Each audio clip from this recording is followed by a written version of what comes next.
Good afternoon, Mr. Tees. Good afternoon. Can I take the liberty of calling you Alan? Alan, yes, please. Thank you. I need to introduce you to my viewers. Okay. So I'll be talking for a little while. You were born in Ireland in the early 50s. 1951, yes. 51. You joined the Northwest Mountaineering Club in 1973. In your native Donegal Hills, you have done extensive climbing and hill walking. So much so that you're considered an authority, and you have written a book, The Donegal Rock Climbing Guide. Yes, correct. You have also done hill walking and climbing in many other countries across the world, the US and Canadian Rockies, the Andes, Patagonia, Kenya, and the Himalayas. I'm given to understand that this is your 8th visit to the Himalayas? That's correct, yes. And you have earlier climbed, maybe lesser known, but Virgin Peaks in the Sinkiang, Panpatia, and also in Sikkim. I have, yes. In the United Kingdom, you have also pioneered new routes on the very impressive sea stacks of the northwest coast of Ireland. That's correct. Yeah. You are recognized as a great organizer and administrator, having served on the Sports Council, been president of the Climbing Club, and the Mountaineering Council of Ireland. Yes, it's Mountaineering Ireland, as it's now called, yes, the national body. You have retired from your profession in the insurance sector. Yes. And you still live in Ireland with your wife. I live in Donegal, that's correct, yeah. Have I left out something important? Not that I can think of, no. We'll keep it chatty. So Yes. please feel free to Yeah. interrupt me or go ahead with your own stream. Of course, of course. How early did you start climbing? How old were you? I think I climbed my first mountain when I was 10 years of age. There isn't really a long family tradition of mountaineering, as there isn't in any family in Ireland really, or very few families, but my big brothers took me up a mountain when I was 10 years of age, and it had a huge impression on me. I thought, even at that age, that this is what I would like to do for the rest of my life. Obviously, as a 10-year-old boy, you have no independent forms of transport, so I had to wait for a number of years until I had independent travel means by a car, etc., etc. Then I could go back to the mountain. I suppose joining Northwest Mountaineering Club was a seminal time, because then it gave me some direction. I met other people with similar interests in mountaineering to me, and they provided me with the transport and the knowledge to go and further my experience. I've never really been a person to go and do courses on mountaineering. I always went and learned by my mistakes, which have been numerous. Learned it the hard way. Yeah, learned it the hard way. Yeah, yeah. I always considered that I've never been a serious mountaineer. I've always considered it's a hobby. It's sport, like any sport, like any pastime. The most important thing is you enjoy it, you have fun. So I've always had that approach, and I sort of joke that I've always been at the cutting edge of mediocrity in the mountaineering world, and whilst my rise to mediocrity has been anything but meteoric, at least I'm deteriorating. It's roughly the same pace. At the climb at the age of 10 that you did, was Mum angry? No, Mum probably didn't know anything about it. Yeah. It wasn't. It was mountains in Ireland are not on the scale of the Himalayas, as you understand. Really, these would be what we would have said 2,000 feet plus, which is a big mountain, reasonable sized mountain Ireland-wise. But I mean, 600 meters. You wouldn't think of call it a mountain at all in India. But they're quite individual mountains, and in the weather, the prevailing weather conditions we have in Ireland with Atlantic storms and things, it still can be serious. Yes, yes. From climbing in Donegal to doing more serious stuff. There's a progression. How long did that take in terms of years? About 40 years. Really, what happened with me was I got married, had a family, so serious mountaineering wasn't really something that I could do immediately. I had the family to bring up, I had to earn a living, so it came second to other sports. I played a lot of rugby, so really, I suppose my prolific travelling and mountaineering has only really started since the children grew up. So, and also it tends to mean that I haven't hurled myself at very, very daunting objectives, because I'm a bit older and I have more sense and I want to live a bit longer. During your travels across the globe, are there any similarities that you have found? Andes, Patagonia, Himalayas, the Rockies. Yes, In similarities, not in terms of the geographical similarities, but the way you treat these mountains? Well, all mountains should be treated with respect. I don't really have. I just don't like the idea of people going to foreign lands to conquer foreign mountains. I mean, the mountains, we are privileged to be in the mountains. If you ask me what's special and what is similar about all the various mountain ranges I've come to, it's probably the people, the mountain people that you meet there. Invariably, should you be in the Atlas Mountains in Africa, or should you be in the Himalayas, or should you be in South America, the people you meet are tough, resilient, kind, and you make friends. And that's probably the most important thing about the mountains, is the people you meet there. The mountains are only, after all, pieces of snow and rock. They have no real personality. You think the people who live in these high places have some kind of similarity in how they treat outsiders? Yeah, I think it comes to the hardship element. I mean, you tend to find that people who don't have much to protect. So they tend to be more welcoming to strangers. They're more inclined to put themselves out, more hospitable. To quote our own country, Ireland was famous for many, many years for the hospitality and generosity of its people. And I've heard people comment that since we had prosperity for a number of years and people got a lot of money, a lot of prosperity, a lot of possessions, suddenly front doors weren't left open. Doors were locked, people had things to protect, and an element of that hospitality disappeared. Now our wealth in Ireland was perhaps more short-lived than we would wish, so maybe things are reversing themselves and people are reverting back to their normal, more welcoming, hospitable ways. You mentioned to me a while ago about influences, what made me take up mountaineering. Funny enough, for one of my birthdays, one of my brothers bought me a book called Mukherjee's Adventures of Tintin, and it was Tintin in Tibet, and it absolutely blew me away. Everything about that book I found charming and interesting and fascinating, and even from the age of 12 or 13 years of age, I was determined some stage or other I was going to go to the Himalayas. Now I've been here 8 times. That's very interesting. A Belgian comic strip translated into English. That's correct. Brings you to the Indian Himalayas. Yeah. The world is round. It is round, yeah. I would still buy, I'm hoping to be a grandfather very shortly when I get home. And as soon as he gets old enough, I'm going to buy my grandson or granddaughter a copy of Mukherjee's Adventures of Tintin in Tibet. That will be interesting. I hope his or her mom approves. That's possible. But then grandfathers will always have some leeway. Absolutely. Getting back to the mountains, you have climbed in a certain way. I mean, that really doesn't make any sense, but there is a certain kind of alpinism in the way you go about in the mountains.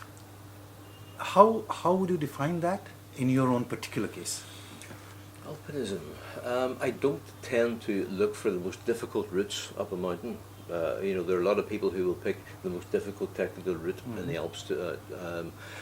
I think that's because they want to be challenged by it, or because perhaps it's a tick in the book where they can tell other people what I've climbed the bragging rights. Well, yeah, maybe that's unkind, but perhaps something like that. Whereas my I suppose I'm still basically a mountaineer in that and I'm lazy, so I'll take the easiest route up 9 times out of 10. And maybe if I went back to that mountain again, I would take a more difficult route up. But the more it's quite nice to have, if I actually take that peak, whether it be the Matterhorn or the Mont Blanc or whatever it happens to be. I think that would probably sum it up. You would rather enjoy the climb? Yes, sometimes other people might argue that the tourist route up the mountain is the most boring route, it's the most crowded route, and they would have a point there too. Absolutely. Now, vis-a-vis that, if you consider the way people are climbing these days, especially on the high 8,000ers, you have a laid out track. You have your tents laid out, you have your dinner made ready for you. Sometimes you have your boots put on for you and your crampons laced up for you. Yeah. What do you think about that philosophy of climbing? It's really, it's more not really mountaineering, it's mountaineering tourism, I think, rather than pure mountaineering. I think most mountaineers that I would know would frown on that type of thing. It's really because you've got the money, because you can buy the porters, because you can buy the expeditions, I suppose, structure. And these people who climb the 8,000 metre peaks, next year they might be an adventure holiday, deep sea diving in the Red Sea, or they might decide they want to walk to the South Pole. It's a different sort of thing, and to me it's adventurism and adventure tourism, not really mountaineering. That's absolutely clear. Taking that progression a little further into how it affects the Sherpas, especially in Nepal and maybe in our country a little more. If this adventure tourism were to fall off for whatever reasons, would you think it would be good for mountaineering per se, though it would be bad for the Sherpas? That's right. Yeah, I would say that's true. I mean, you can't really without the support we had on our recent expedition, we wouldn't have got anywhere close to base camp. Or if we had, we'd been so tired when we got to base camp, we wouldn't be able to achieve anything. So I mean, we rely so heavily on the efforts and the heroism and the toughness of the people out here. I mean, we come from Europe, and when we're in Europe, we think we're hard, we're going mountaineering, we're hard guys, and the sheer resilience and toughness of our support, they make we feel like wimps, you know, because they're far tougher people than we are, and if we didn't have that help, we wouldn't be able to achieve the summits. Now, they deserve everything that they can earn from that, as far as I'm concerned. And the same applies in Nepal. And if adventure tourism was banned, obviously it'd be a loss of earnings to them. So yeah, there's pluses and negatives and everything, you know. No, I'll just clarify things a little bit further. In your particular trip to Sikkim, you had Sherpas and you had porters. Yes. Who helped in transporting your stuff to your base camp. That's correct. That is just one part of mountaineering. Yes. They helped you reach the mountain. Yeah. The mountaineering was done by you. Yes. So that is why, that is where I would like to draw the line. Okay. Of how you think about these two aspects. Yeah. I don't mind somebody, I mean, it's fine if somebody has his goods carried for him up to base camp.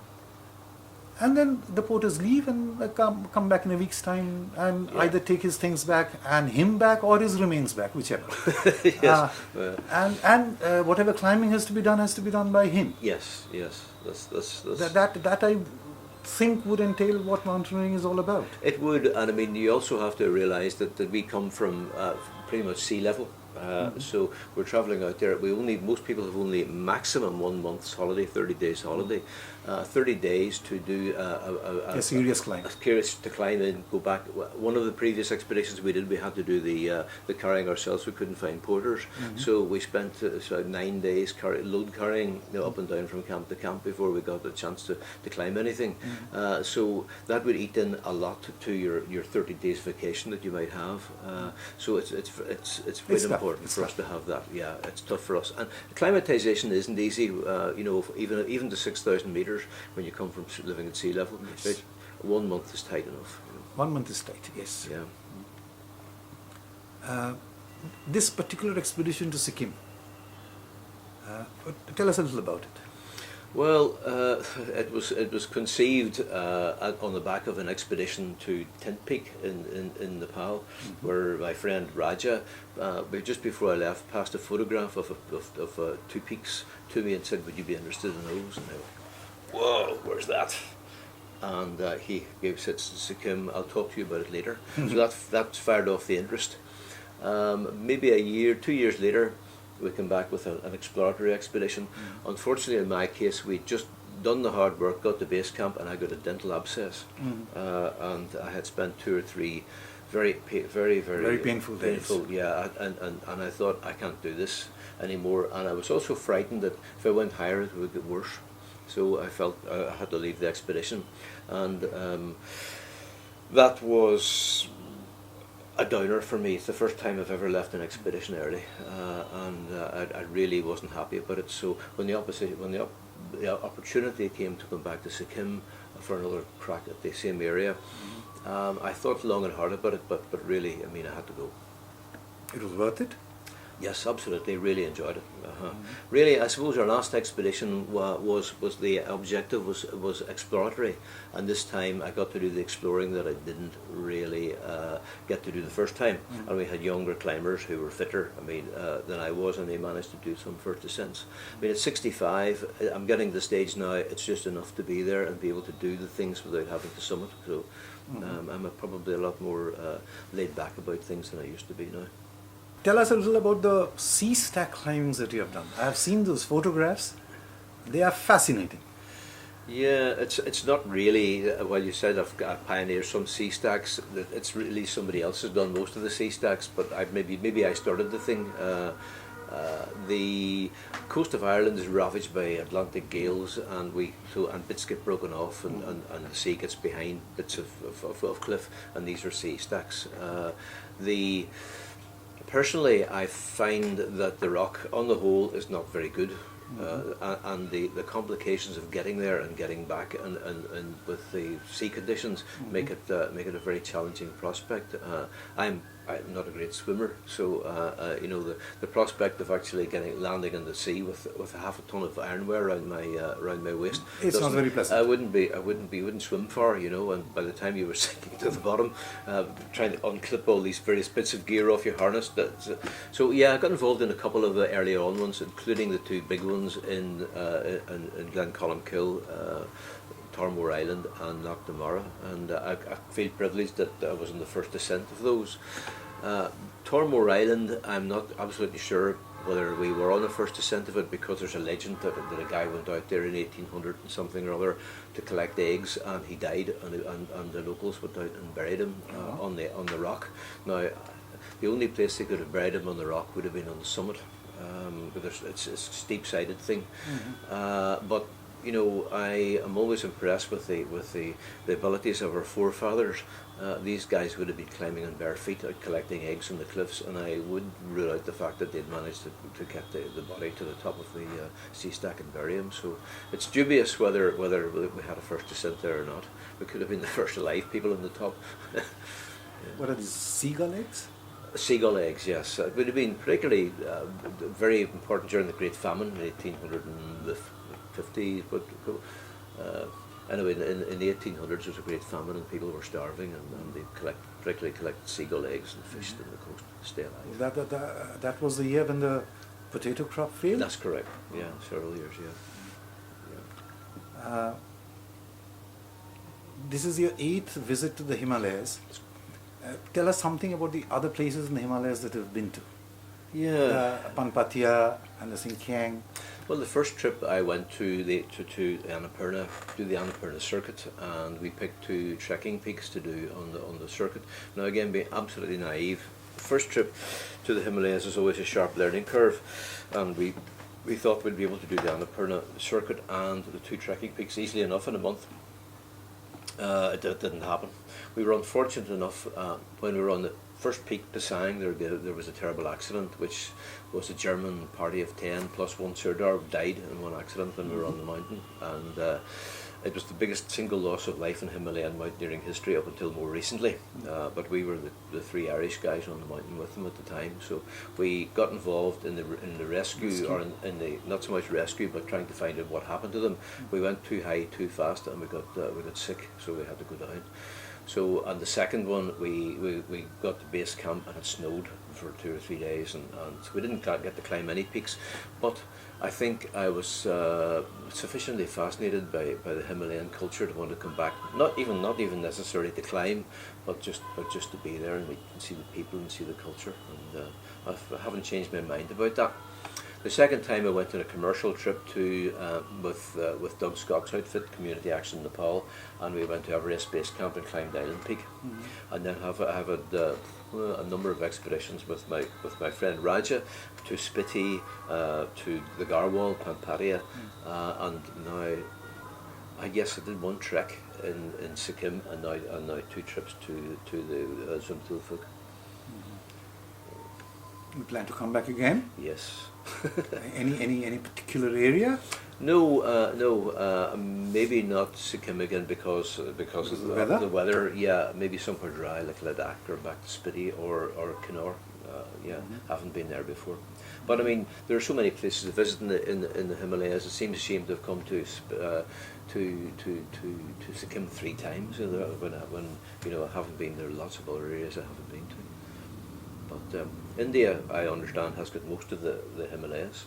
Most of the Himalayas lie within India, so there's lots of scope there, and we have important friends, which is good in getting things done. Do you think, as a foreign climber in my country, do you think that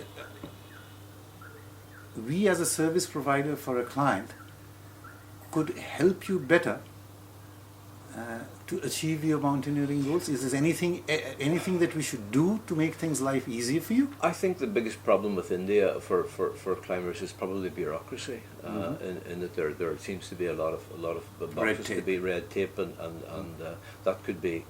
But it's all achievable. But it would make it easier for the people who are trying to make the arrangements for us if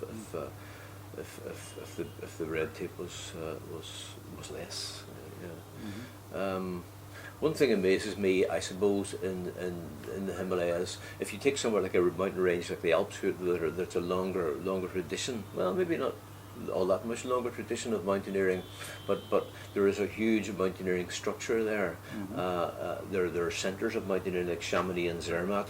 There's nothing really like that in India or even Nepal. That somewhere you could go to, stay, you could have accommodation, guiding, rock climbing, alpinism, then bigger peaks as well. I'm surprised that hasn't happened in India, and I suppose maybe at some stage it will happen. That somewhere will become a honeypot of mountaineering that will actually bring people in and introduce lots of more people to the sport. Do you think that would be good for the sport? It would popularise it. I mean, correct me if I'm wrong, but there aren't that many people yet involved in mountaineering in India or maybe within in the Himalayan nations yet, compared to other parts of the world. I suppose so, yes. I agree with you. But there is a flip side to the thing. Once something gets popular and the crowd tends to hit the place, and then the place goes for a dog. And then, would you? I mean, I have a favorite saying that ecotourism is a contradiction in terms. You can't have ecology and tourism together. Yeah, well, that's probably true. Yeah, well, I mean, whether you would consider somewhere like Chamonix in the Alps is some people love it. Some people hate it. I mean, everybody's different, and there is a flip side to it. I know some of my friends don't like Chamonix because of the crowds, because of all the cable cars, because of all the razzmatazz, and other people love it because they can get up in a cable car and they can go climbing straight from step out of the cable car and do a multi-pitch rock climbing route. So. Yeah. But in the Himalayas, to me, the Himalayas are big enough to have somewhere like that, and the rest of the Himalayas could remain unspoiled, because there are still unspoiled places in the Alps that you don't see many people.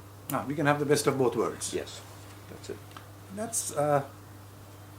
That's a good thought, but if the red tape gets involved there too, then that too will go for a toss.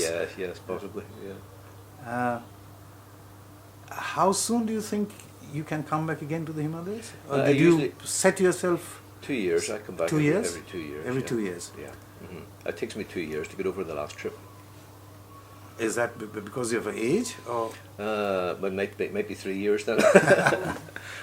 Yeah. Well, cost and I mean you want to do different things. You don't go to the same place every year. So next year maybe go somewhere different, and the year after back to the Himalayas. I would suspect that. Is there a new book in the offing?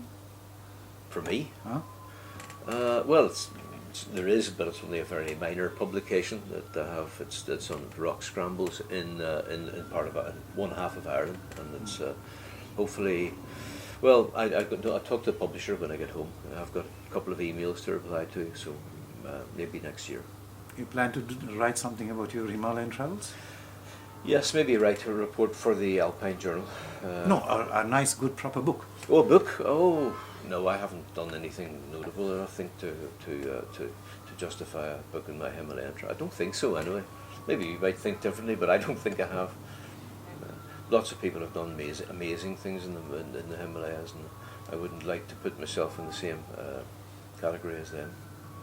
But once you put pen to paper, maybe what comes out would be eminently readable. Maybe, yeah, maybe. Who knows? Yeah, you're putting ideas in my head. I am. So other than looking forward to seeing you again in Calcutta in 2 years' time, Yes. we can also look forward to a new book from you. Oh, well, possibly. Who knows? Thank you. On that note, Alan, All right. it's been a pleasure talking Thank to you you. very much.